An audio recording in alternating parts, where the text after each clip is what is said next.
I skip this a little over? I can't see the time. Okay.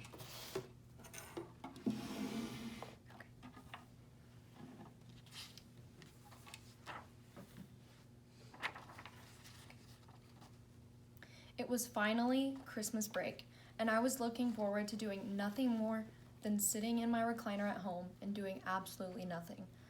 Sadly, my parents had a different idea in mind. They decided to sit the whole family down in the dining room and listen to their favorite old country music stars. I sat there for what seemed like hours until a song came on that changed my tune.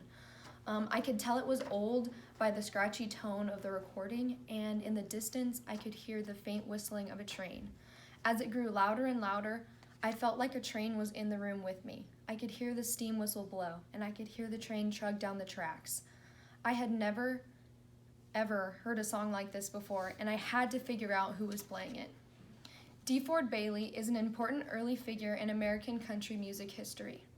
Through my research for this speech, I learned that according to an article published in 2007 titled Harmonica Wizard DeFord Bailey, written in American History magazine, DeFord appeared on the Grand Ole Opry more times than any other musician to grace the stage by 1928.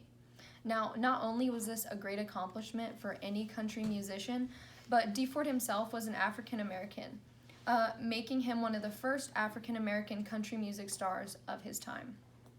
So today, I will first talk about the early life of DeFord Bailey. Then, I will second explain his career as a musician, and finally, his downfall into ordinary life. So first, let's discuss the early life of DeFord Bailey. So DeFord Bailey's childhood was filled with many hardships, but this hardship soon turned into a promising future. So DeFord was born on December 14th, 1899, in rural Tennessee to a farming family. When he was young, his mother passed away, and he was given to his aunt and uncle, who then became his foster parents. Sadly, again, at an early age, DeFord was bedridden with polio as a child, which stunted his growth, and as a result, he only grew to the height of 4'11". And this was mentioned in an earlier article written in American History magazine. Also, while Bailey was bedridden with polio, he was given a harmonica to pass the time. And with this harmonica, he learned to mimic sounds from nature, such as foxes or birds, but the one he was very fond of mimicking was the sound of a train, and he became actually quite good at it. In 1918, DeFord then moved to Nashville with his aunt and uncle, or his foster parents. While he was in Nashville, he worked many odd jobs just to make a living, but he also got to hear the music from Nashville. He got to hear the radio, and he got to go to different live performances. And this helped him mold his backwood country style with the harmonica with the music of the day. DeFord then got his first gig playing music when he was visiting a bicycle shop for repairs for his bike, when the owner of the bicycle shop discovered his true talents, and then he put him on the radio to perform. And this was according to a biography accessed February 16th, 2017, written in the Country Music's Hall of Fame and Museum's website.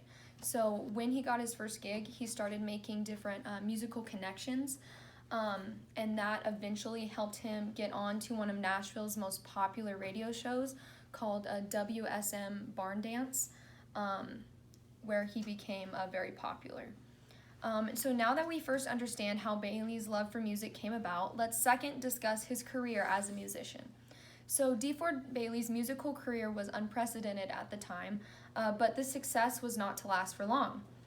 According to a biography titled DeFord Bailey, A Legend Lost, published in Nashville Public Television in 2002, DeFord became a regular on the Barn Dance Weekly Show in 1926. The announcer of the show, Judge Hay, he liked to name his performers, and he named DeFord the Harmonica Wizard because of his famous sound.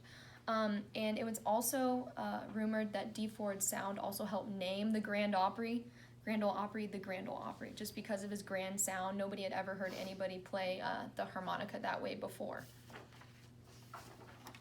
Now, starting in 1932 of Bailey's musical career, radio had expanded across the country, and that gave D. Ford a greater listening audience, of course, across the country. And then he started making personal appearances and touring around the country. He was popular with both African Americans and whites just because everybody just loved his sound. Like, nobody had ever heard anything like this before. But while he was touring, it made it difficult with the rules or regulations at the time. He couldn't stay in certain hotels or he couldn't interact with certain fans. But either way, the radio company pushed him forward no matter where he went. He just kept going, even if the restrictions of the time limited him. Then in 1941, Bailey got into a musical licensing dispute with his radio station. And this was according to an article called D. Ford Bailey, Album Pays Tribute to an Obscure Pioneer, Senate Approves Ivy, published in Billboard magazine in 1998. So basically, D. Ford's radio company, they were switching licensing companies, and that meant that D. Ford wasn't able to play many of his famous songs because they were copyrighted with the other company. And they wanted D. Ford to learn many new songs, but D. Ford didn't. He wanted to play his old classical songs because that's what he liked playing. But eventually they didn't, and then they made D. Ford, they fired him in 1941. But D. Ford thought that they wanted just to get rid of him because they didn't want to pay him right. And according to an article published in 2000 called Country Music Gets Some Color from Black Issue's Book Review, D. Ford said, "They'd seen the day was coming when they'd have to pay me right, and they used the excuse about me playing the same old tunes." So now I have second talked about his time as a musician, let's thirdly describe his fall into ordinary life. So D. Ford's later life was simple, but he never lost sight of who he truly was as a musician. So after D. Ford was fired from the music business, he actually opened a full-time shoe shining business right there in Nashville next to the Grand Ole Opry's auditorium. And he spent the rest of his life shining shoes and renting out homes in his apartment for people to live in just to make a living. But eventually, D. Ford did make 4 more appearances on the Grand Ole Opry for reunion shows before he died in 1982. And according to a previously stated article in the Country Musical Hall of Fame and Museum, Bailey was finally inducted into the Country Music Hall of Fame in 2005. So he was recognized for his musical talents.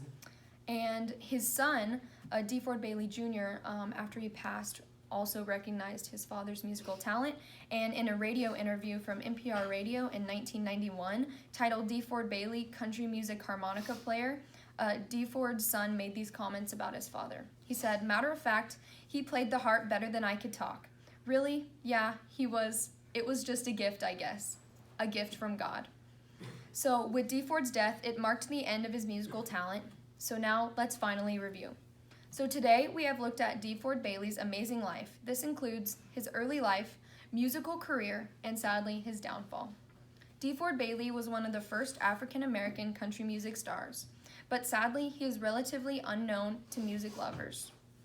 So not only did D. Ford's music strike a chord with me that night on Christmas break, also these words given by D. Ford did as well. As reported in a previously stated article in Nashville Public Television, D. Ford said, "Ain't nobody ever beat me down with no harp.